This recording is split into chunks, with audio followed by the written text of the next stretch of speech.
there is certainly no heat wave in this room. All right, good afternoon, everyone. It's good to be back in Wellington with you all for our first post-Cabinet press conference of the year.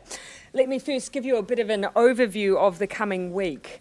Today we held the first Cabinet of the year. I can say that we have a very busy time ahead, and I'll say a little bit more about that tomorrow. Wednesday, tomorrow, the Labour Party caucus will be held at Brackenbridge in the Wairarapa. We'll be discussing our goals and our plans for the year and considering priorities. As you should all know by now, media will be invited for my opening comments and then a stand-up which will take place around lunchtime. On Thursday, our away caucus will finish and I will return to Auckland. On Friday morning, I will be attending the Iwi Chairs Forum in Waitangi at the Copthorne, and there'll be a stand-up opportunity after that at around 12 noon. On Saturday, I'll be opening the 2019 Chinese New Year Festival and Market Day in Auckland. On Sunday, I'll be visiting Otamatia Marae in Kaipara to make a regional development announcement with Minister Jones. And much of the following week I will spend at Waitangi. The following Friday, I will be delivering an economic scene-setting speech to a business audience. I understand there is also some interest in a future Cabinet reshuffle. I reflected on the timing of such a reshuffle over the summer period. The current focus of ministers and their ministries is rightly on delivering the 2019 budget. I have decided that I will therefore consider a reshuffle after the delivery of this key milestone. I do not want to detract from that agenda, given that stage of the process that we are now engaged in.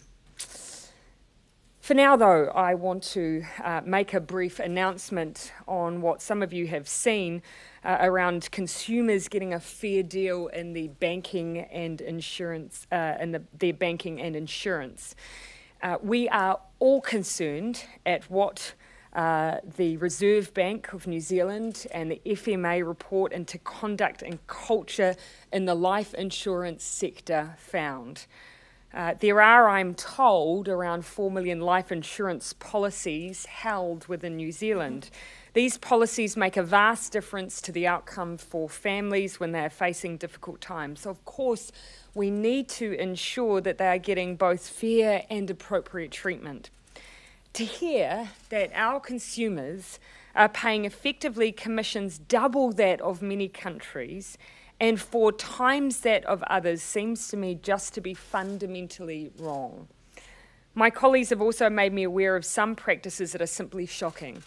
Life insurers need to be doing much better by the customers they serve.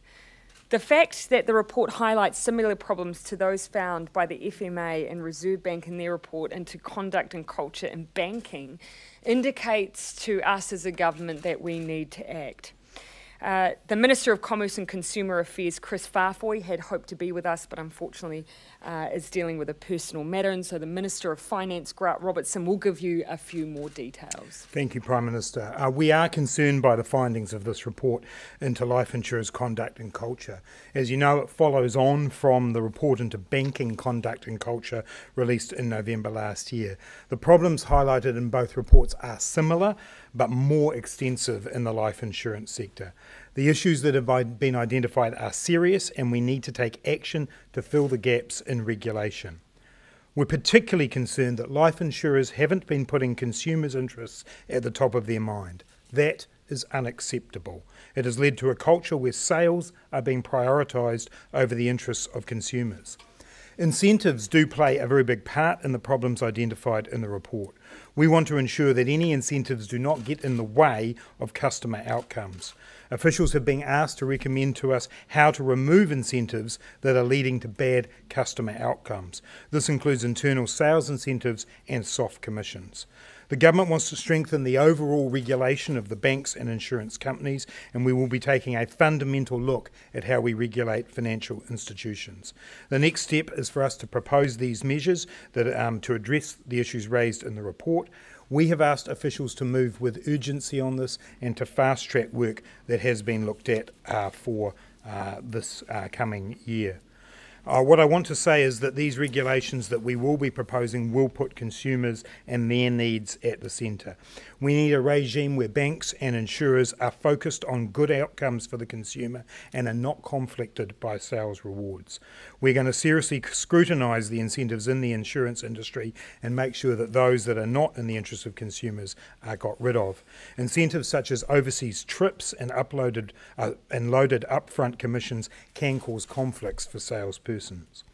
Also, if you look at the report, and I do recommend you read it on page 28, there are a number of specific examples of poor conduct, including old policies not being cancelled when customers transfer to a new policy and premiums still being charged for the old policy, the selling of credit insurance to potentially ineligible customers, premiums continuing to be charged after a policy end date.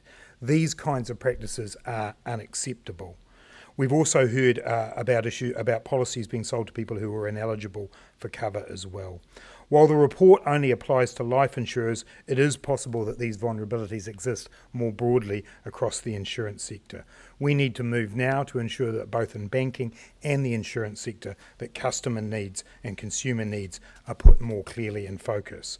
At a high level, what the government intends to do is to place clearer duties on banks and insurers to consider a customer's interest in outcomes and to treat customers fairly. We need a regulator that will be able to monitor this conduct with strong penalties for those who breach the duties. The changes applied will be for both banking and insurance, since the issues identified in both are similar. There are overlaps between the sectors as well, with banks often selling insurance policies. This is an area where we know we have to move quickly, and we hope to have legislation and regulation introduced by the end of this term, by the end of this year. Happy to take questions on that. I was going to say, how badly do you think that consumers are being ripped off by Well, insurance companies? it really does appear when you read this report that in the life insurance sector in particular, the focus has not been on consumers. Now, the reason for that in large part is because of the incentive regime that applies around that. That is simply not good enough. These kinds of issues that I raised with you are ones that really concern us. We're in particular people who've perhaps had a particular policy that's changed, but they continue to be charged a premium for that policy after it's been changed. That's completely unacceptable behaviour. What we want to make sure is that the rules are fair. We had the report on the banking industry, and I do want to acknowledge that most of our major banks are now pulling back from the sales incentives approach that they had. We want to make sure that we close down that kind of incentive-based approach that's driving this behaviour, but we also want to make sure that we have proper processes in place for identifying conduct that is unacceptable and then for cracking down on that. Would you categorise it as life insurers ripping off or rorting consumers? Certainly we've got examples of that here. It's important obviously not to blame absolutely everybody for that, but there's enough in this report to indicate to me that there is a serious problem, and what we're saying today is we're not prepared to sit back and wait. We are going to regulate to make sure that consumers' interests are protected. That will of course have to apply across the insurance industry as well as the banking industry, and we'll be working with those industries to develop these proposals. So, are consumers being fleeced? Some of the examples are pretty atrocious, and when you read the report you see that, and it's clear, as the Minister of Finance has said, that the focus has not been on the consumer, and so we need to change that focus. Regulators name names, I mean, otherwise everyone's getting tarred with the same brush. I've got some sympathy with that view, but this is the FMA and the Reserve Bank's report. What they've decided to do is give a timeline for those companies to remedy the situation. That's the same approach that they applied with the banking inquiry, so I think they're probably saying that they need to be consistent there, but quite clearly if they don't feel they're getting the response they want, then naming and shaming should be an option. How have they been able to get away with this for so long? The lack of regulation, Barry. That's the point, is that what's happened here is that this is a sector that hasn't been regulated properly. What we tend to do here is regulate the product rather than the way the product is sold or the organisation that's responsible for it. So that's what we're trying to address here, is that we actually need regulation that gives customers some assurance that not just the product is sound, but also the process around it being sold to them. What kind of kickback are you expecting from the industry? I don't know. I haven't seen anything yet. I think certainly in the banking sector, what we saw in response to that initial report was positive. They recognised where they needed to move, particularly around the sales practice issue. I'd like to think we'd get the same reaction from the insurance industry, and we'll certainly. Yes.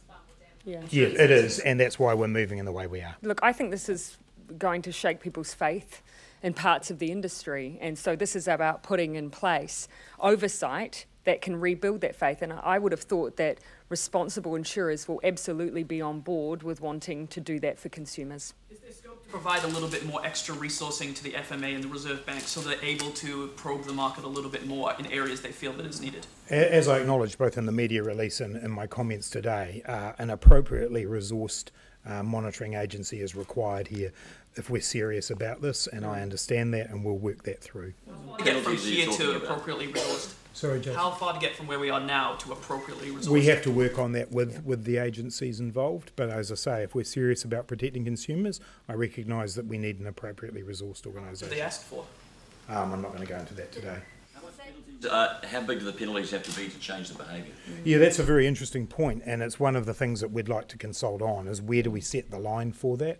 Look, in all of these situations, my view is if the organisation concerned move there themselves, that's the best possible outcome. And as I say, we've started to see that with the banks, but we clearly have to set in place appropriate penalties. That's exactly what we'll be consulting on. Yeah, the Minister's right. If you're waiting for a penalty regime, then presumably harm has already been done. So if we create a regulatory regime that hopefully encourages that good behaviour, then it's win-win. Could the appropriately resourced regulator actually be a new regulator, or perhaps a merged regulator? That's something, that's a proposal that may come forward. We clearly have with the FMA, an organisation that's doing a good job, in my opinion. But that's, we'll take a look at that as we work our way through the process. But no decision's been made on that. Will that, be dovetailed with the Reserve Bank review? Yeah, we'll certainly keep the two processes in mind, but I think we can press on with this. We currently have the Financial Services Legislation Amendment Bill before Parliament.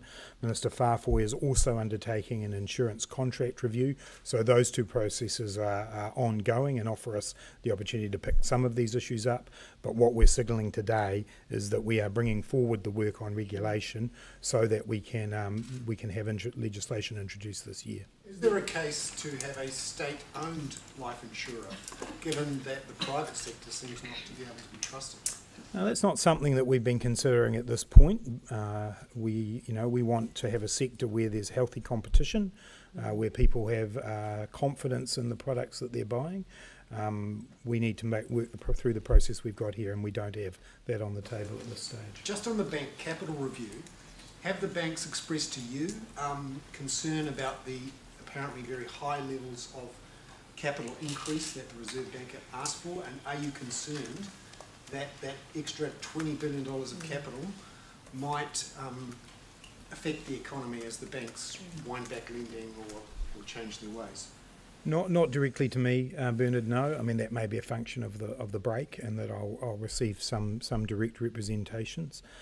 This is an independent decision by the Reserve Bank, and the questions that you've got are best directed to them. We will keep an eye, obviously, on any impacts, but on the other side of the coin, all New Zealanders want to make sure that our banking system is robust and that we can manage and handle, any situations that come along that put that under stress. So I'll keep a watchful eye on it, but this is an independent decision. Were you shocked to read the report? There was some pretty strong language by both the FMA and the Reserve Bank governor. I wouldn't use the word shocked, but this is a report that I do find disturbing, and I think it's the reason why we've said today we need to act. Would you cap or outright ban sales incentives for insurers? I think we're getting close to removing certainly some of them. The soft commission approach, this is the idea that, sell a certain number of products and you get a trip to Rome. That approach clearly is driving some behaviours that are not in the consumer's interest. I think those kinds of practices should be banned effectively. Whether or not there are other sales practices that can survive, we can work our way through. But clearly those behaviours have been driving some of the things that have caused problems. Look, I just want to give the opportunity, given the interest in the tax working group, for any questions on that to be asked before Minister Robertson takes his leave. Anything specific that hasn't already been answered? Expecting to get that report back, and when will you release it and let us know what you're doing? We're expecting to get it by the end of the week, and then we'll take a little bit of time, as I imagine you'll understand, for the Cabinet to have a look at it, talk to our coalition colleagues as well, and we'll give you a timeline for that when we receive it towards the end of this week. Capital gains tax on the family home, would that apply to the family home in a trust? All of those details will need to be worked through as we go up, but the family home is off limits. Family home. If it's in a trust? It would do, yeah. But the family home is off limits. But all the details around how things get treated, as long as it's your primary place of residence, that's clear and fine. Then you have to have a definition of that. We've got that in the Bright Line test at the moment, but we're absolutely clear the family home remains sacrosanct. So isn't there room to kind of manipulate what exactly the family home is and whether it is indeed a family home? Well, we can take a look at those definitional issues, but the family home is off limits. Is it your intention to bring legislation before this Parliament which would provisionally implement any capital gains tax? It's our intention to bring forward any legislation arising from what we decide to do with this report this term of Parliament. So is that an absolute? I mean, what if one of the coalition partners you can't get agreement from? Well, we can only pass legislation with the agreement of our coalition partners. The point I'm making is that we now have to work through this report, not only to see whether we like all of the options and what packages fit together, but then is what is possible to pass. And that's an absolute reality of this Parliament. We can only pass legislation with support from our two coalition partners. We'll continue to work with them on what that will look like. It's still your position, though, to wait until after the election to have it enacted. Yeah. And it's an absolute consistency. Nothing's changed. Nothing changes in that regard. Bring forward legislation, but Which is exactly what we nothing said. will take effect until So potentially one of your coalition partners could veto. Well, that's possible for every bit of legislation, Richard. So hypothetical. Really fundamental It pieces. is. And look, this is the whole point. We're now going to work through what's recommended by the tax working group, take a look at the packages that they are putting forward, see which ones we can get consensus on among our partners. That's just the reality of government. That's a given. Everything we do in this government is via consensus. So how confident are you that you'll be able to get everything you would like to get I'm through? confident that we can deliver policy with consensus. We've done it many times before. How confident are you that you could deliver policy that you want and like? Again, It'll you're always having be what we want and like. Yeah, we wouldn't agree to a consensus unless we were happy with what it was delivering. But again, we've got to wait for the report to come in. New Zealand First, are you on the same page in terms of a broad-based capital gains tax? Again, these are all hypotheticals. While we wait for the report to come in, we're setting out a timeline for you. When it's received, we will then give you the timeline for the consideration by government and government parties. Labor got cold feet over its capital gains tax before the last election. Are you up for that fight going into the next No, election? look, to be really clear, what we set out was a timeline for voters so that they would know that whatever we did, they'd have a chance to vote on it. And that We've been remains debating in capital place. gains tax for the last decade, basically. Sorry. Labor have been discussing the capital gains tax for the last decade or so. Are you keen to have this behind you and done as an issue? Well, look, as I say, we will, as a government, build consensus. But again, these are all hypotheticals until the report is received and it's considered by the government. Now, are you sounding out New Zealand First as you go, as the tax working group comes up with options? Are you sounding out New Zealand First? We've had some conversations about the broad issues, yeah, but we're all waiting for the report. Okay. That's exactly why we need some time when we get it to be able to work through their recommendations. Let's also be Patience, clear. though. Now, let's be clear. This is absolutely no different than every single policy consideration that comes before this government. We work through a process of consensus building. We will undertake that process formally once we've received the report, and we haven't to date. But so are many things that the government considers, and this is the way coalition MMP governments work. Prime Minister All right, I'll support- take the last question on Do you this. still- Does he support are you capital still gains committed tax? to- Sorry, it was over. Who hasn't? Yeah. are you still committed to having a threshold for small businesses at which a capital gains tax wouldn't apply? These are all details to be worked through once we get Yeah. the report. Let's just wait until we receive the report. Shares. Again, we are not going into any of the details on a report that has not yet been received by the government and has not yet been discussed as coalition partners. Last question, Bernard. Are you going to limit the government's legislative response to this to the recommendations from the report? For example, the report ruled out a land tax a long time ago. If they didn't include it in the final, would you, look at that or other options? Look, we're going to work off the basis of the recommendations of the report, but quite clearly as we go through the consensus building process, we'll take a look at what ideas emerge there. What we said at the outset is we're trying to improve the fairness and the balance of the tax system. The report's going to be a really important contribution to that. Like, that was the last question on that. And just to be clear as well, you're going to get the same response until we're in a position to comment on the report in a more fulsome way, which means after we've had a chance to consider it. So we'll give you a timeline once we've received the report. All right, moving on to, we'll free you now, Minister Robertson. All right, moving on to more general issues. Discussed at Cabinet, and where are you at with that? What's the plan going forward? The Minister of Housing gave an update to Cabinet colleagues, but as I think he's already outlined, he intends to bring a paper to Cabinet a little bit further down the track with some of his planning around KiwiBuild.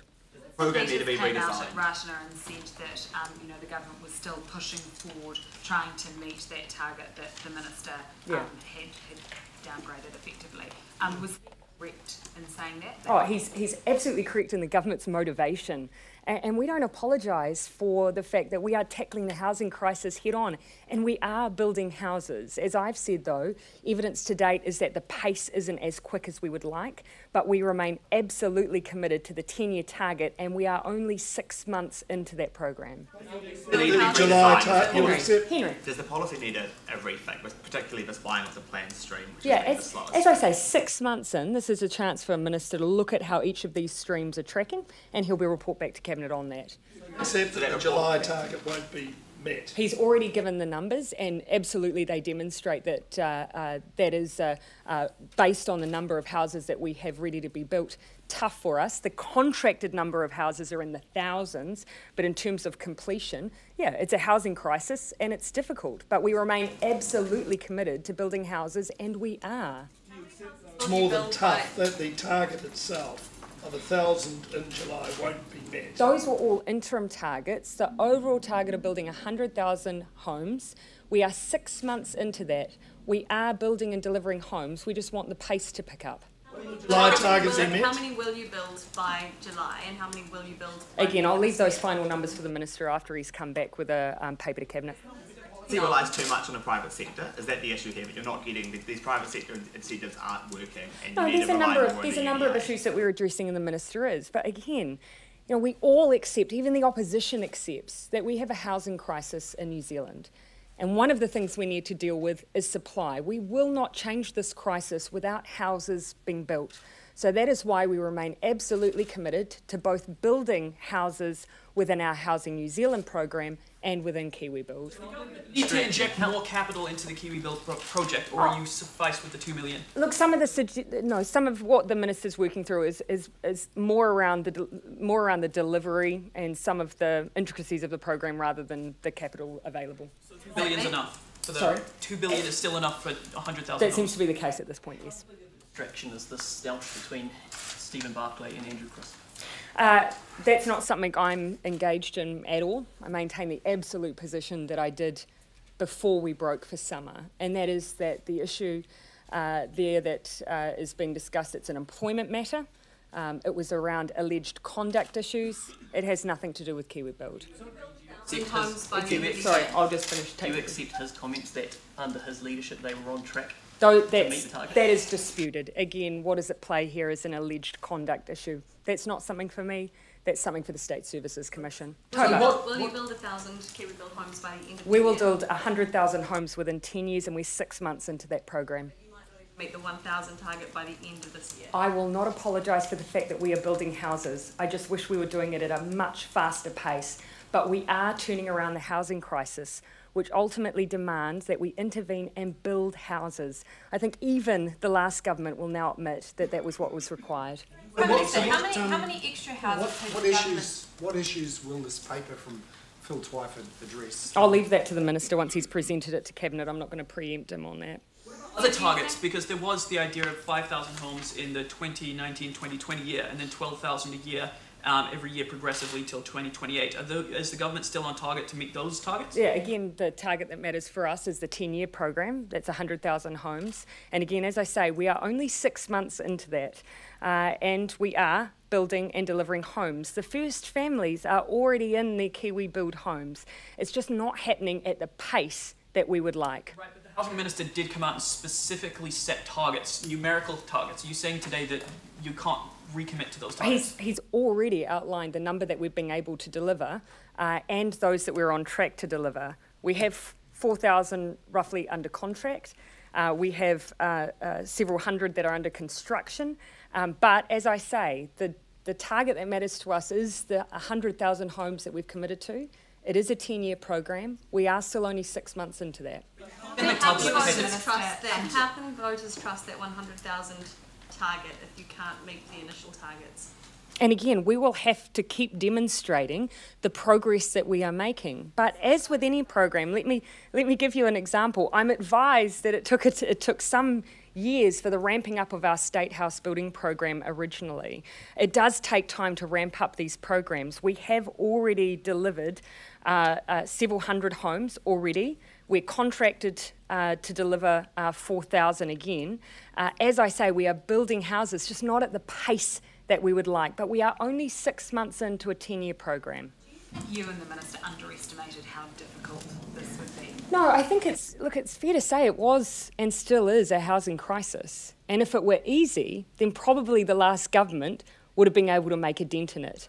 The difference is that they were unwilling to take on the hardest nub of this issue, and that is building houses. We were willing to take that on, and we remain committed to taking that on. As I say, this is a 10-year program, and we are going to keep at it because ultimately we will only fix this crisis by providing more houses in the New Zealand market. And the market had failed. That's why we've stepped in.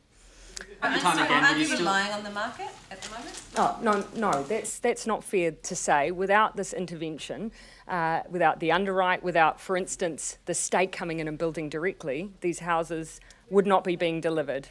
Directly? Well, Unitec, for instance, is a development that's coming straight as a result of the government's intervention. She told Australian media that she's written to you directly asking for police protection. Yes. Have you received that letter? No, I was only advised this morning that had been received. I haven't had a chance to yet see that. I do want to see the letter and I will respond directly to Ms Brady. I have, as I say, and as I've said before, I have sought assurances that everything that should be done is being done.